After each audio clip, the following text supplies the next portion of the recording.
여러분 안녕하십니까? 물개소리연구소 김도균입니다. 오늘은 이제 검찰에서의 피의자의 묵비권 행사가 어떤 효과가 있느냐, 이런 걸 가지고 한번 얘기를 해보려고 합니다. 좀 이제 전문적인 분야이긴 한데, 이재명 더불어당 대표가 검찰에 나가가지고는 검찰청의 앞에까지 가서는 뭐 온갖 이제 얘기를 다 하고 끝나고 나서도 이제 당사에 가서 얘기도 하고 하는데, 검찰청에 가서는 이제 진술서, 본인이 작성해온 진술서만 내고 검사의 구체적인 신문에 쓰는 묵비권을 행사했다, 이렇게 보도가 나오고 있지 않습니까? 그런 검찰에서의 묵비권 행사가 어떤 효과가 있는 것일까? 뭐 긍정적인 효과, 부정적인 효과, 어떤 효과가 있는 것인지 한번 생각을 해보고자 합니다. 대개 이제 피해자들은 검찰에 오라 그러면 뭐 죄가 인정이 되는 것은 인정하고, 죄가 인정이 안 돼, 본인 스스로 안 했다고 생각하는 거, 또는 이제 검사가 잘 모른다고 생각하는 거, 이런 부분에 대해서는 이제 부인을 하게 되는 거죠. 그리고 본인이 이제 부인을 했는데 검찰 측에서 잘 모른다고 해서 이제 본인이 부인을 했는데 검사가 다른 물증, 제3자의 어떤 증언이나 참고인 진술이죠, 그런 거 말고 아니면 이제 물증, 객관적인 사실관계가 드러나 있는 서류라든가 뭐 이런 것들, 결제 서류, 뭐 예금 관련 서류, 금융 자료, 뭐 이런 것들이 있으면 또 인정을 할 수밖에 없는 그러한 인정을 하게 되는 그런 식으로 이제 진행이 되는 거죠. 그래서 대부분의 이제 피의자들은 재판을 빨리 이제 끝내려고 하는 경향이 많죠. 되게 그렇죠. 뭐 시간을 질질 끌고 이런 사람들은 이제 합의를 보거나 이런 거 말고는 이제 시간을 질질 끌기를 바라지는 않죠. 그런 것이 대부분인데, 이제 정치적인 사건에 연루된 사람들을 보면 이제 조국 이 사람도 옛날에 묵비권을 행사했다, 이렇게 보도가 나와 있고, 재판도 3년이나 끌어서 이제 징역 2년을 선고했다고 이제 재판부에 대한 형과 어떤 형량이라든가 그럼 시간에 대해서 아주 국민적인 비판이 많았죠. 그래서 조국도 이제 묵비권을 행사하고, 이재명 더불어당 대표도 이제 뭐 성남 FC 조사를 받을 때나 뭐 대장동 조사를 받을 때나 묵비권을 행사했다고 이렇게 알려지고 있지 않습니까? 그래서 그러한 묵비권 행사는 일반적인 경우에 하는 건 아니죠. 대부분의 피의자들은 묵비권을 행사하지를 않죠. 그렇고 실질적으로 할 얘기는 하고 싶은 얘기는 안 하고 이렇게 되는데, 전체적으로 본인이 진술서만 내고 묵비권을 행사하는 사람들은 거의 없습니다. 1%, 0.1%도 안 되고, 우리가 이렇게 언론에 나오는 이제 조국, 이재명 이런 분들, 이런 사람들 말고는 거의 없는 그러한 형편이죠. 뭐 자세히 제가 누가 했다 이렇게 어떤 퍼센트지가 있는지 조사는 안 해봤지만, 대부분의 자기 할 얘기는 하고, 또 기면 기고 아니면 아니라고 그러지, 아예 자기의 진술서만 제출하고 답을 않는 그러한 일은 거의 없다, 이렇게 말씀드릴 수가 있겠습니다. 그러면 이 사람들은 남들이 안 하는 그러한 특별한 일, 그러니까 진술서를 내는 방식으로 자기 하고 싶은 말을 하는데, 그런 식으로 해서 얻는 게 뭘까요? 우선 이제 가장 떠오르는 것은 이제 시간을 질질 끌 수 있다 이런 것이죠. 이제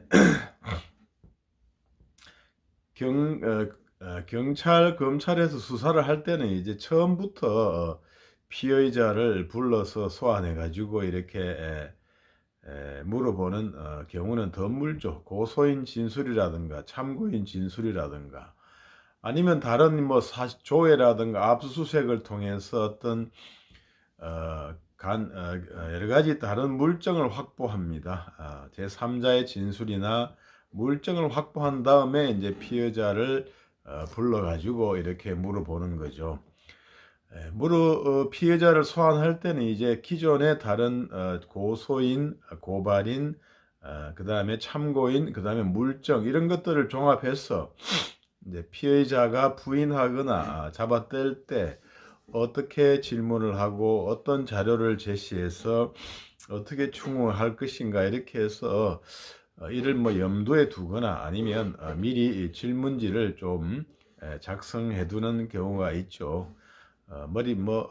그때 간단한 사건은 그때 물어보면 되지만 복잡한 사건은 이제 하다가 깜빡 잊어 빠뜨릴 수가 있기 때문에 이제 예상 질문지, 예상 신문 사항을 작성해 두기도 합니다. 그래서 이런 식으로 이제 피해자 신문은 이제 끝부분에 가서 검찰 조사, 경찰 조사의 끝부분에 가서 이제 총정리하는 그런 의미가 있죠. 고소 사실이라든가 고발 사실, 안 그러면 다른 수사의 단서에 의해서 인지한 그러한 사건에 대해서 피해자 신문을 함으로써 그 사건을 총정리한다. 어떤 것은 인정하고 어떤 것은 인정하지 않는다. 이런 부분에 대해서 명확하게 피해자를 물어가지고 피해자한테 사건을 총정리하는 그래서 부족한 것은 뭐고 입증이 된 것은 뭐다 이렇게 정리를 하게 되는 거죠. 그래서 정리가 필요하지 않는 사건은 간단한 사건은 굳이 피해자 신문도 필요 없죠.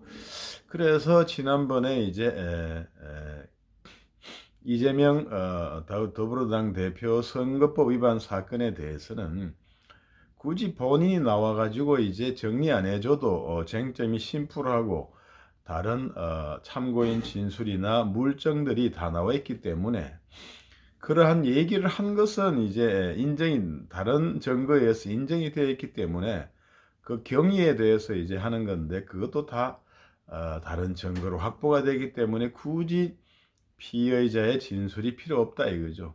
나와서 정리를 안 해줘도 된다 이것이 아니겠습니까?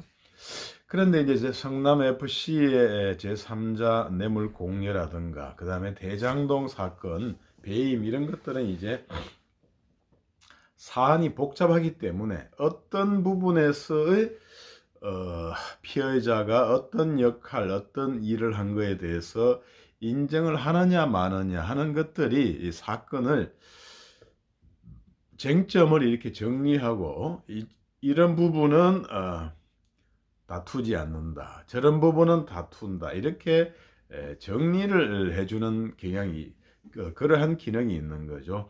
피해자 신문을 통해서 뭐 차백을 받아 낼 수도 있지만 그러한 뭐 꼼짝 마라 이런 자백을 받아내서 꼼짝 마라 이렇게 하는 측면도 있지만 쟁점을 미리 정리해서 배임죄 같으면 타인의 사물을 처리하는 자가 임무에 위배해 가지고 제3자에게 손해를 입히고 이 자기는 이득을 취하고 이런 식으로 하는 구성 요건에서 어떤 것은 인정이 하고 어떤 것은 인정하지 않고 예를 들어서 이재명 대표 같으면 시장으로서 이러한 업무를 했느냐 결제를 했느냐 그때 이제 대장동 민간업자에게 이득이 가고 공사에 손실이 간다는 걸 알고 있었느냐 그리고 어떤 결제 과정에서의 어떤 특혜라든가 규정 위반 같은 거 없느냐 이런 것들이 쟁점이 되겠는데 그러한 것들을 정리를 해준다는 게 피해자가 답을 함으로써 그 정리를 해주면 어떤 문제가 생기느냐. 사실은 이제 지금 형사소송법이 개정이 되어 가지고 경찰 조서나 검찰 조서나 증거 능력이 같은 거죠. 예를 들어서 예전에는 이제 경찰에서 아무리 이제 피의자가 신문을 받아도 조사를 신문을 받고 그 신문을 결과를 이제 피의자 신문 조서라는 그러한 문서로 써도 법원에 가서 그 내용이 내가 조사는 그렇게 받았지만 사실이 아닙니다. 사실과 다릅니다 하면은 이제 그 피의자 경찰 피의자 신문 조서는 휴지 조각이 되어서 법원에서 증거로 판결문상의 유죄 인정의 증거의 요지를 써야 되는데 그 증거로 쓰지를 못하게 되었죠. 그런데 이제 그렇게 되고 이제 검찰 조서는 이제 예전에 법의 형소법에 의하면은 그것은 이제 사실이 아닙니다 이렇게 해서 없어질 수가 없고 조서의 증거 능력이 본인이 얘기한 대로 적혀 있습니다. 내가 여기에 조서에 서명 날인한 게 맞습니다. 이렇게 되면은 그 내용이 사실이 아니다 이런 것으로 증거 능력이 없어지지 않게 되어 있었던 것이죠. 그래서 경찰 조서는 참 예전 형사소송법 체계하에서 휴지 조각 같았는데 검찰 조서는 거기에 비해서 증거 능력이 우월했었죠. 그거 내가 서명 날인한 거 맞다 이렇게만 되면 이제 증거 능력을 받았던 거죠. 내용이 사실이 아닙니다 이런 소리를 해도 그런 소리는 헛소리에 불과하게 되었던 거죠. 그래서 그 배경에는 이제 하도 옛날에는 경찰에서 뭐 고문도 하고 이래가지고 경찰관을 믿지를 않았어요. 다만 이제 검사는 그래도 사법시험 고등고시 합격하고 해서 법을 지키고 적법 절차를 준수할 거로 생각해서 이 서명 날인이 맞으면은 이제 내용은 그렇게 정상적으로 진술한 것으로 인정을 해줬죠. 그러던 것이 이제 몇 년 전에 형소법 개정을 해서 검찰 조서에 대해서도 피의자 신문 조서에 대해서도 그게 사실이 아니면은 사실이 아니다 이러면은 그동안 진술했던 그 조서가 전부 휴지 조각이 돼버리는 그렇게 돼버렸죠 이제. 그래서 이제 검찰에서 이제 진술하더라도 그거 내가 얘기했지만 사실 아닙니다 이렇게 얘기를 해버리면 휴지 조각이 돼버리기 때문에 굳이 이 묵비권을 행사할 필요는 없다 이거죠. 하지만 묵비권을 그렇게 내가 검찰에서 진술한 거 사실이 아닙니다 이렇게 말할 수만은 없는 거죠. 왜냐하면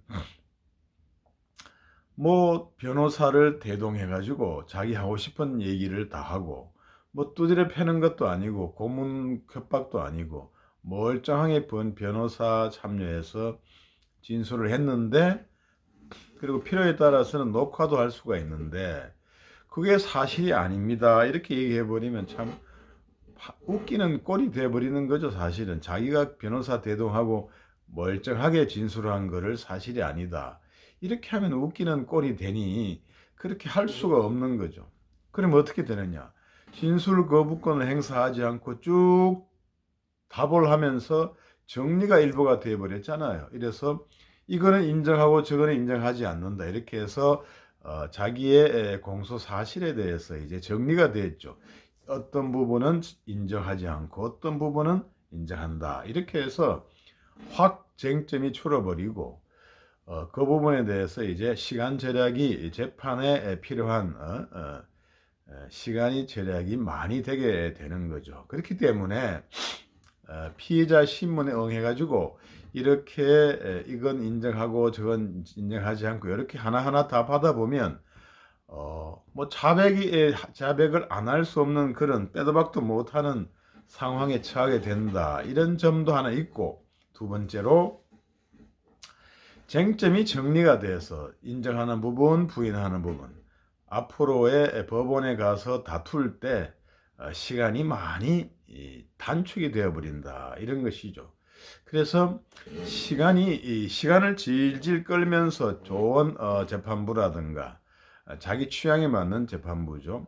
그거라든가 안 그러면 정권이 바뀌기를 기대하는 그러한 피해자 입장에서는 술술 쟁점을 정리해 주는 것보다는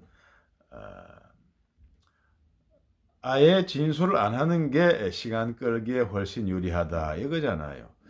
법원에 가서 뭐 최종적으로 진술을 안 할 수는 없습니다.